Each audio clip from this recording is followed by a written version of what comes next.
to Minnesota. The Jays were a good team, but they were tagged as chokers, a moniker the team and the fans despise and think is unfair. The only way to get rid of it, though, was to go to the World Series. Long considered a hockey town, the beloved Canadian game must now share Toronto's loyalty. But the Americans must share their game with Canada. Toronto was the most successful team in the majors. It's won more games over the last decade than any other team. The Jays are the only team to pass the 4 million mark in attendance twice. But that success has its price. I've always thought of this team as the underdog. You know, they're my Blue Jays. You know, they're the underdog. Now suddenly, they're not. They're a dynasty. They've been winning. They're buying these high-priced free agents. People around North America hate Toronto the way we used to hate the Yankees. It seems hard to believe that the Blue Jays are already 16 years old. The team has given Toronto some great memories. Players like Bell and Barfield, Witt, Steve, now Carter and Alomar, just to mention a few. And who can forget the team getting so close in 1985, 89, and 91 only to lose. But not this year, because 1992 is the year of the Blue Jays. Leon Corby of Bayton Broadcasting, CFTO News. Well, it certainly is the year of the Blue Jays, and we're live at Skydome now. Down on the floor of Skydome, Jerry Dobson is ready to talk to the Premier of Ontario. Gentlemen? Okay, thank you, Kate. Well, joining me is indeed the Premier of Ontario, Bob Ray. And Mr. Premier, what do you think of all this? Fabulous. I mean, when Italy won the World Cup, you remember we had that wonderful day on St. Clair Avenue. We had about 500,000 people out for an afternoon. This is unbelievable. I mean, this is just a phenomenal outpouring. And, I mean, short of the end of World War II, I can't imagine a demonstration similar. Peaceful, good-humored, good fun, but really amazing outpouring of affection and feeling for, I think it's for the team, it's also for the city and for the country now. I think people needed something to feel good about, and I think that, thank goodness, the Blue Jays gave it to us. I was going to say national unity must be a thing on your plate these days. Obviously it is. What do you think this means in terms of national unity? Well, it's been interesting. I've found in traveling around the country, and even though there's people joke about anti-Toronto feeling and so on, there's a lot of affection for the Blue Jays, and it's a team that really transcends Toronto. It's almost like they're the Canada Blue Jays, and I think that's a wonderful feeling. I've found that everywhere. So I'm sure that there were an incredible number of people watching on Saturday night. Now, I suppose that you are a baseball fan, obviously, and they've got some free agents here. If you had the purse strings for the baseball team, would you open them up? Yeah, I would. I mean, I think that you can't underestimate the psychological impact of a guy like Winfield on the team and on the town. And I think he really has fallen in love with Canada and with Toronto. I think we'd be nuts to lose him. And I think you know, they've got to make a judgment about how much they can afford and so on. But I really do think that we got to find that balance between the free agent players and the ones coming up through the system. That's been the secret of the success so far. Okay, what about the Blue Jays in '93 then? Oh, I think they look very good. You know, I think we've got the makings of a very strong, we've had it since '86, very strong presence. But now that we're over that hump, I think it's going to be very hard to hold us back. Okay, Premier Ray, thanks for joining us and enjoy the rest of the day. Pleasure. Thanks very much. Okay, let's go now across the floor where Lance Brown is standing by. We've talked so much about how this is not only Toronto's World Series victory, but also Canada's World Series. And here's another example. People have been passing me cards and things, and this one is particularly important, I think. So I'll just read a little bit of it to you because it's not too long, but it's probably just long enough, I hope. Dearest Jays, congratulations. It is 7 years ago that Dad passed away. And well, as odd as it seems now, I had purchased a Blue Jays jacket for my brother Henry then. I promised him the next one you shall receive will be when, she's got in capital letters, the Jays win the World Series. I have rushed from Calgary to be here, and instead of heading for the old ballpark, I am now here in the Dome. May the philosophy of the old ball game and friendship live within us forever. God bless Helena, and I can't make out Helena's last name. There are, I guess, 52,000 now here. The floor is clear except for a few people, so it'd be around 52 and change.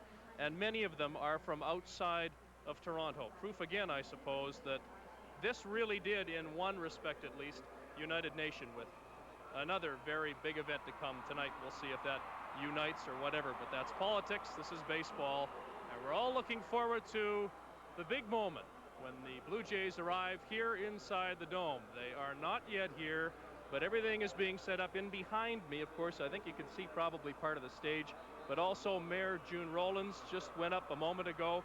She has, well, she's standing out there. She's standing out there working the crowd just a little bit. But anyway, she's there. A number of VIPs are being moved into place. There's about 200 seats on the floor reserved for family and VIPs and whatnot. So I imagine once they get settled, we must be getting pretty close to the big moment when many of the players are in. And June Rollins can take her seat along with the rest of us, although I imagine we'll all remain standing, won't we? And congratulate the 1992 World Series champion, Toronto Blue Jays. So we're not too far away now, only moments. 1:40 I have here on the big Skydome clock. So I would imagine then that we're looking at around 5, 6, 7 minutes, depending on traffic, and I guess you know how bad that is. Let's go quickly to Ken and Kate. Thank you, Lance. 52,000 people going absolutely crazy here. It's a day of superlatives. It certainly is. Euphoria. Everything is fabulous. Our coverage of the Blue Jays Parade of Champions will continue in a moment. Don't go away.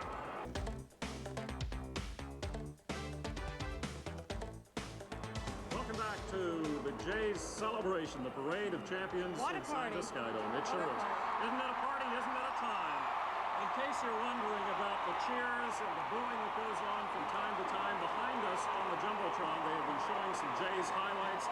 They have been showing all It kinds looks like of... they're coming in. You can see headlights now coming through. They may have arrived. The fans are on their feet. Well, hold on to your eardrums, Kate. If that's the Jays, we know what's going to happen. I should tell you also that this celebration today, you know, a lot of the security personnel have volunteered their time for it. Metro police officers also are here without any cost to the Jays or to the Dome. A false alarm. They opened the gates. The lights came on, and now they've closed them again. They must be closed. Let's go down to Lance just to make sure that's right. Lance? I'm here with Mayor June Rollins. Mayor, I suppose congratulations are in order. Do you want to accept them, or do you want to wait until the rest of the gang gets here? No, I'm not accepting them. This is the team's day. It's Cito's day and that incredible insuperable baseball team that we have. You know, I think for most people in this city, they're suddenly realizing what we have here, which is just incredible. Listen to the crowd. Just wonderful. Where were you But you know, I do think we should give ourselves a pat in the back, though.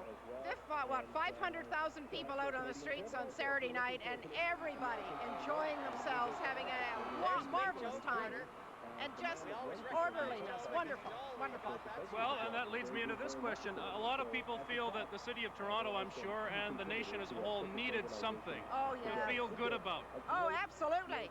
They've given us back our heart, really. They have. And suddenly, you know, after the city has been feeling down, and I think the country, too. This helps to bring the country together. It's what we needed at this moment. Okay, what kind of special things is the city going to do to the Blue Jays beyond this reception today? Anything in particular? Well, we'll be talking about it. One of the difficulties is the team disperses immediately, you know. So we have a presentation here today, and we made a presentation in the reception this morning. We gave them each a watch, a City of Toronto watch, and we have a painting here for their walls. And we'll talk about what we do. But having discussed it with management, they say that they all go home right away. They disperse. Now, I understand that you had something like 40 free trips to Las Vegas for the Blue Jays players. If you're not going to be giving those away, how about the media? Sounds like a great idea. I guess I'd have to take you. Yeah, okay. Thank you very much. You're welcome. Mayor June Rollins of Toronto. Okay, where are we? 1:45. Again, the excitement continues to build. It can't be too long because the wall of police is forming around the stage. Kate and Ken. Lance, June Rollins is one of 3 politicians who's going to be speaking today, along with the Premier and the Metro Mayor. Chairman. We have Metro Chairman Alan Talks. Pretty gutsy thing for politicians to come into a crowd this large. And I must tell you as well, there was somebody who was in the VIP area who I saw stop just a moment ago who had a stop NBA sign. They said, no, this day belongs to the Blue Jays and not to politics.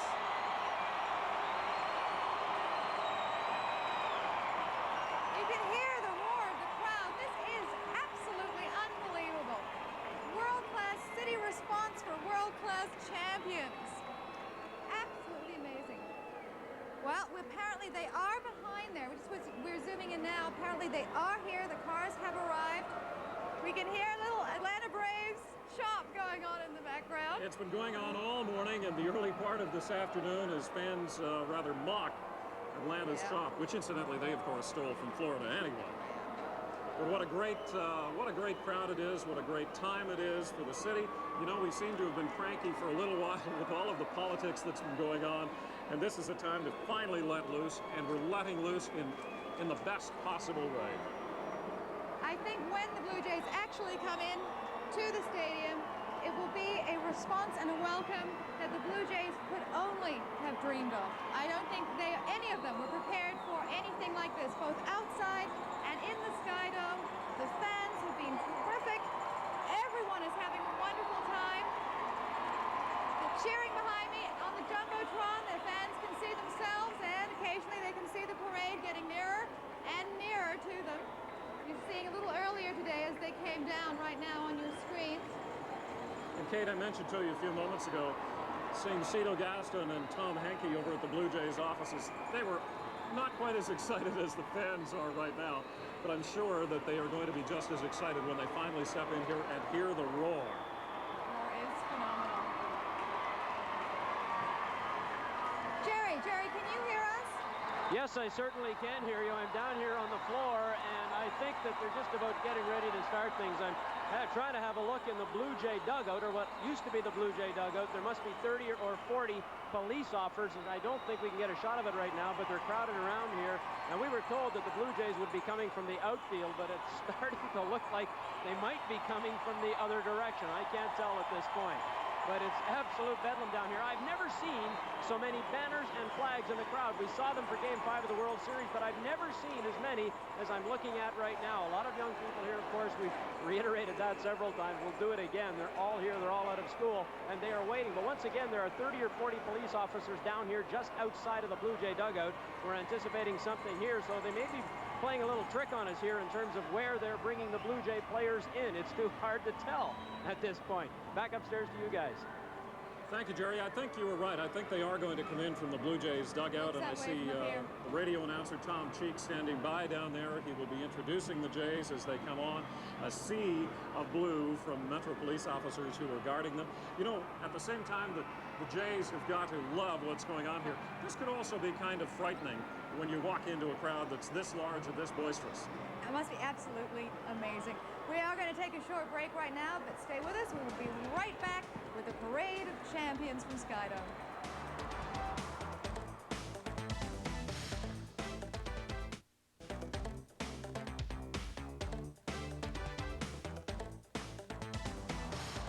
Welcome back to the Parade of Champions from Skydome, where 52,000 plus fans are waiting for their heroes to arrive. Very noisily waiting for their heroes. I understand that the Jays are now in Skydome, so they're just assembling to get ready to come out here onto the field. And the fans are eager, not impatient, a little eager. The noise is just incredible down here. What a welcome for the homecoming heroes.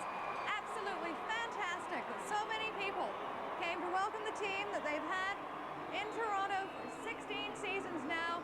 And 16, obviously the lucky number. This is the year. Well, you know, Kate, when you think back that Seattle also came in at the same time as the other expansion team, they haven't performed nearly as well as the Toronto Blue Jays have. It's been an incredible story all along, and these fans have just been waiting so anxiously when we came so close, starting back in 1985.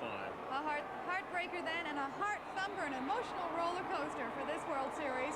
Frankly, I'm glad that it didn't go to Game 7. I don't think I could have taken it. I know, I don't think any of us could have taken it. And another roar from the crowd right now.